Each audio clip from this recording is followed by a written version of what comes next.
संकल्प पाटिल की नज़र है वाइन इंडस्ट्री पे और अभी जो EU India free trade agreement हुआ है, उसके संदर्भ में वो पूछ रहे हैं कि सुलह वाइन यार्ड इनके पास है, 5800 शेयर हैं 200 के भाव पे। 2 साल के आसपास का ये नज़रिया लेकर के चल रहे हैं। देखिए, दोनों तरीके से समझा देता हूँ। पहली चीज़ क्या है, सूला का करंट लेवल पे ना अगर इस तरह का रिज़ल्ट चलता रहा तो वैल्यूएशन अब ज़्यादा नहीं है, मतलब उतना खराब नहीं है वैल्यूएशन यहाँ से।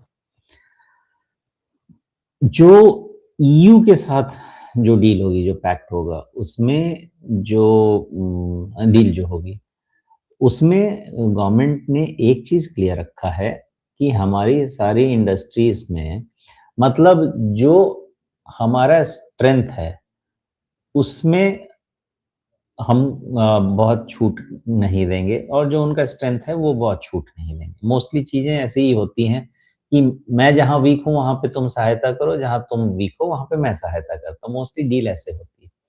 प्लस जब डील होती है, तो जैसे डोनाल्ड ट्रम्प के साथ डील क्यों नहीं हो पा रही है? बिकॉज़ वो ऐसे जगह एंट्री माँग रहा है, जो हमारे लिए सेल्फ डिस्ट्रक्टिव हो सकता है, एग्री में। तो इनको भी जैसे मान लीजिए कि अब ये है वाइन इंडस्ट्री है, तो महाराष्ट्र गवर्नमेंट वाइन इंडस्ट्री, वाइनरीज इन सबको ग्रो करना चाहती है। ईवी है, व्हीकल, उनको वो जो लग्ज़री व्हीकल्स हैं, उसमें टैक्स छूट दे देंगे क्योंकि भाई लग्ज़री व्हीकल आओ बेचो, जिसको है लेना है लो। लेकिन जहाँ पे हमको कॉम्पिटेंसी बनानी है, मेबी जो मास व्हीकल्स हैं एक सर्टेन प्राइस लेवल तक, जो मास प्रोडक्शन है या मास प्रोडक्शन ऑफ ईवी है, ऐसा नहीं है कि गवर्नमेंट ऐसा डील कर देगी कि डे 1 से आओ तुम अपना बेचो और हमारा इंडस्ट्री खत्म नहीं, ये ग्रेडेड वे में होगा। मेरा अंदाज़ा ऐसा रहेगा कि वाइनरी में भी, वाइन इंडस्ट्री में भी एक उनके भी अलग-अलग क्वालिटी के वाइन होंगे, सूला का अलग-अलग होगा। जो मास लेवल वाइन तो वैसे प्रीमियम माना जाता है, बट फिर भी एक सर्टेन प्राइस लेवल तक मुझे लगता है कि उसको स्कोप से बाहर रखा जाएगा। और जो प्रीमियम लग्ज़री किस्म के वाइन हैं जो कि मतलब अब मुझे तो पता नहीं है कि क्या रेट होता है, तो उन सबको शायद एंट्री दी जाएगी और 4-5 साल का विंडो रखा जाएगा अपने डोमेस्टिक इंडस्ट्री को कि तुम अपने आप को कैपेबल बनाओ 4-5 साल में। उस तो मेरा ऐसा अंदाज़ा रहेगा कि सूला जैसे कंपनीज़ को इमीडिएट इम्पैक्ट गवर्नमेंट इस डील के थ्रू नहीं होने देगी। मेरा अंदाज़ा ऐसा रहेगा। सूला अभी भी चाहे तो ग्रो कर सकता है। अगर अभी भी जो मैनेजमेंट डीफोकस हो गए थे, अगर फोकस हो जाए तो इसको ग्रो कराया जा सकता है। करंट वैल्यूएशन पे बहुत ज़्यादा डाउनसाइड लगता तो नहीं है सूला में, लेकिन इस सेल्स पे अगर मान लीजिए 50-60% बढ़ भी गया अच्छे मार्केट में, तो उसके बाद इनके पास बढ़ने का क्या रीज़न रहेगा? कोई ऐसा कोई अच्छा तो खाली कहानी सुना रहे हैं, कुछ नंबर्स तो अच्छे दे नहीं रहे हैं। जी। मसला वही है कि सुलह में अभी आप इनके नंबर्स देखिए, तिमाही नंबर्स या सालाना नंबर्स भी, तो एक स्टैग्नेशन आ गया है और वही स्टैग्नेशन जो है वो इस शेयर को इतना पीटे हुए है। प्रॉब्लम क्या है ना राजीव जी कि कभी-कभी ना सक्सेस सिर चढ़ जाता है। तो शुरुआत में ना इनका वाइन टूरिज़्म ये सब बहुत अच्छा चलने लगा था।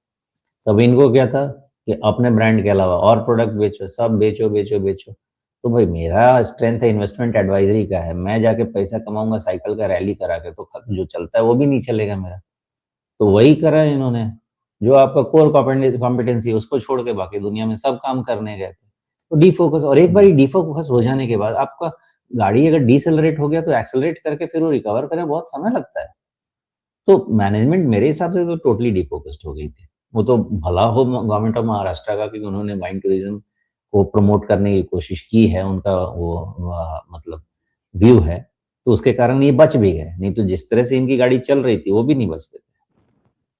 हाँ, लेकिन इस तरह के स्टैग्नेशन में जहाँ पे आपकी कोई ग्रोथ दिख ही नहीं रही है, आप 2 साल से देखिए ग्रोथ नहीं है, तो उसमें 30 के ऊपर का भी मल्टीपल बाज़ार देता रहेगा क्या इनको? नहीं, ये फिर अभी काम कर रहे हैं राजीव जी। आई थिंक ये लोग वाइन टूरिज़्म को प्रमोट कर रहे हैं और शायद वो 25% बढ़ेगा, 25% रेवेन्यू को कंट्रीब्यूट करेगा, इस तरह का कुछ इन लोगों का टारगेट है।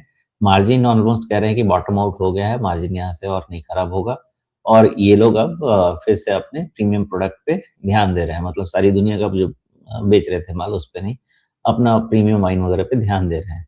तो they are trying to come back on track, तो थोड़ा समय लग सकता है, हो सकता है कि फिर से चीज़ें ठीक हों।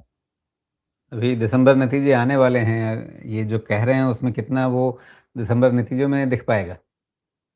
देखते हैं, रिज़ल्ट देखते हैं राजीव जी, बिकॉज़ पिछले 3-4 क्वार्टर से तो खाली मैनेजमेंट आता है और कहानी सुना के चला जाता है।